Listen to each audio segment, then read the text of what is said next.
Everyone, today we'll talk about how to fix or how to solve failed searching on CapCut. To know how to fix or how to solve failed searching on CapCut, you should just go to settings.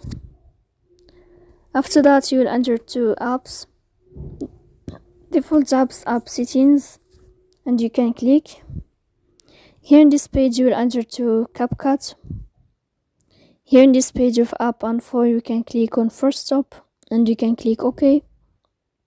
Then you will enter to storage. Here you can click clear cache. Don't click clear data because that can cause you errors or can delete your account on CapCut. So in the end, you can turn off your phone if it's not working with you. The first step. So please don't forget to support us by like and subscribe. See you next time in another video.